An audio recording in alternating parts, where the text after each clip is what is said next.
আসসালামু আলাইকুম। আজকে আপনাদের সাথে একটা বিষয় শেয়ার করলাম।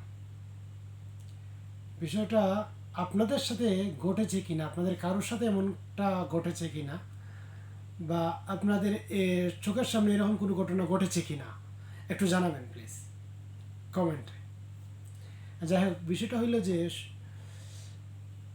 একজন বাঙালি মানুষ, বাংলাদেশি মানুষ, উনি দোকানে গেল কোনো কিছু জিনিস কিনতে। ওনার পকেটে কি সামান্য কিছু টাকা আছে, মনে করেন 1000 টাকা আছে। একটা জিনিস তার পছন্দ হইল, দোকানদারে জিজ্ঞেস করলো বা এটার দাম কত। দোকানদার বলল এটার দাম 3000 টাকা। তো এখন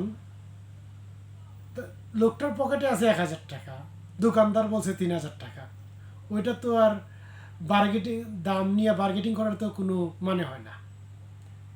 কিন্তু যে লোকটা দেখলো, ওই যে লোকটা জানে যে সম্ভবত 600 থেকে 700 টাকা হবে দাম, কিন্তু এই লোকটা 3000 টাকা দাম বলে দিছে। এখন যে লোকটা দাম করলো তার কত বলা উচিত, কিন্তু সে কিছু না বলে যেমন চলে আসতে চাচ্ছে। তো দোকানদার বলতেছে, ভাই আপনি চলে যাচ্ছেন, দাম জিজ্ঞেস করলেন, দাম বলেন। দাম না বলে আপনি যায়েন না। তো লোকটা বলল, ভাই আমার সামর্থ্যের বাইরে। হয় আপনি সামর্থ্যের বাইরে দাম করেন কেন, আপনি দাম বলে যান। তো লোকটা বলল, ভাই 1000 টাকা দেবো। এবং লোকটার পকেটে আছে 1000 টাকা, সে 1000 টাকা বইলে দিতেছে। দোকানদার বলতেছে, আপনি জীবনে কোনোদিন জিনিস কিনেন নাই, জিনিস না, আপনি দাম 3000 টাকা আর জিনিস 1000 টাকা বলেন। ওই টিটকারি মারলো, মানে তার একটা অপমানমূলক ব্যঙ্গ তৈরি করলো, ব্যঙ্গ করলো। আচ্ছা, আমি একটা বিষয় খেয়াল করলাম যে এই ঘটনাগুলো শুধু বাংলাদেশি দোকানদারদের করে, কিন্তু বাংলাদেশি দোকানদার ছাড়া অন্য দেশের কোনো দোকানদারের দোকানে এমনটা হয় না। আপনি বড় বড় শপিং মলে যান, চীনের দোকানে যান, বা ইংলিশ যে তারা ব্রিটিশরা দোকান দিছে, বা অন্যান্য দেশের মানুষরা এসে যে ব্যবসা করে তাদের দোকানে যান, কেউ বলবে না যে এটার দাম করে যান। আপনি বড় শপিং মলে ঢুকছেন, আপনি 1000টা জিনিস দেখছেন, দেখার পরে বা কোনো জিনিস খুঁজেও পাচ্ছেন না, আপনি জিজ্ঞেস করবেন ভাই এই জিনিসটা আসেনি, ওরা বলবে দেখায় দেবে, কিন্তু বলবে না এটা নেন ওটা নেন। আপনার জিনিসটা পছন্দ হয়েছে, ওটার মধ্যে মূল্য দেওয়া আছে, আপনার জিনিসটা পছন্দ হয়েছে, এই জিনিসটা আপনি ক্যাশ কাউন্টারে নিয়ে যাবেন, ওরা দাম দিয়ে আপনার প্যাক করে দিয়ে দেবে। আর বাংলাদেশের কোনো দোকানে তো দাম লেখা তাকেও না। আর 10 টাকার জিনিস 50 টাকা, 100 টাকার জিনিস 2000 টাকা। মনে করেন যে ওদের আচরণ, আর আসলে মনে হতো বাংলাদেশের কিছু কয়েকজন মানুষ, আমি সবাই বলতেছি না, কয়েকজন মানুষ এত নোংরা যে বলে ওদের নোংরামি। আসলে ওদের জন্ম যে কোথা থেকে হয়েছে এটাও একটা চিন্তার বিষয়। কারণ যদি ভালো শিক্ষা পাইতো না, তাহলে এই মানে কাস্টমারদের সাথে এমন আচরণ করতো না।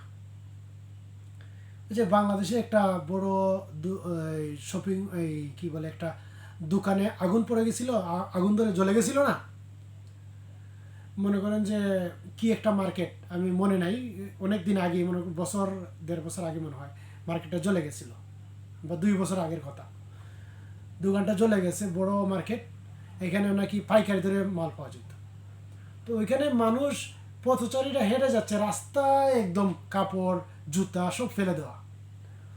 তো মানুষ হেরে যাচ্ছে, একটা জিনিস চকচক করতেছে, জিজ্ঞেস করলো বা এটার দাম কত। মানে এই জিনিসটার যদি লোক পথচারী যদি জিজ্ঞেস, দামটা ভুল, মনের ভুলে জিজ্ঞেস করে বলছে দামটা মনের ভুলে, এমন জিনিসটা সে যদি না কিনে, বা যদি দাম যদি একটা না বলে আসে, তাহলে তারা অপমান করবে এবং গালাগালিও করবে। এমন আচরণ করে বাংলাদেশের মানুষ, শুনেছি। তারপরে কিছু মানুষ, যাদের আগুন জ্বলছে তো জ্বলছে, কিছু মানুষ আবার বলছিল যে ওদের পাপের কারণে আগুন জ্বলছিল, বুঝছেন। আমি মনে করি যে মানুষকে শিক্ষা নেওয়া উচিত। মানুষের মানুষের প্রতি সম্মান দেওয়া উচিত। মানুষকে সম্মান না করলে আল্লাহ তাদেরকে সম্মানিত রাখে না। যে যে মানুষকে সম্মান দেয় আল্লাহ তাকে সম্মানের সাথে রাখে।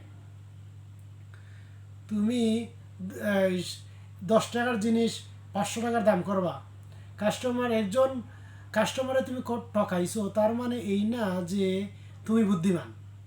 যে ঠকলো সে হচ্ছে নিরুপায়, আর যে ঠকাইলো সে হচ্ছে বেঈমান।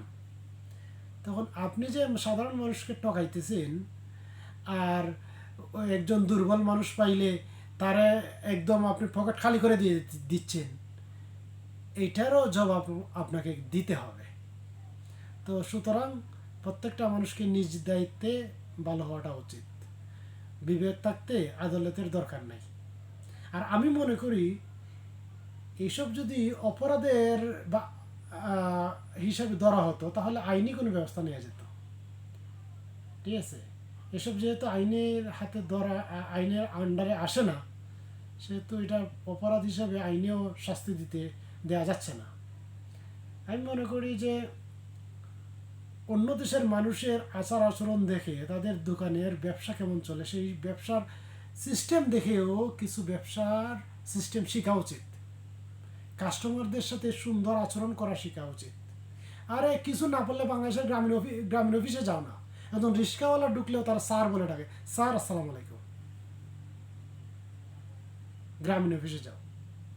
দোকানদারি শিখতে চাইলে, মানুষ কাস্টমারের সাথে সুন্দর আচরণ করতে চাইলে, শিখতে চাইলে কীভাবে সুন্দর আচরণ করতে হয়, কাস্টমার কেয়ারে যাও, বাংলাদেশ গ্রামীণ অফিসে যাও। তাহলে কাস্টমারও বেশি আসবে, ব্যবসাও ভালো হবে, আর হালালভাবে চললে নিজের সন্তানরাও মানুষ হবে। ওকে, ভালো থাকেন। এসব ঘটনা কারোর সাথে ঘটছে কিনা জানান কমেন্টে। ওকে, আল্লাহ হাফেজ।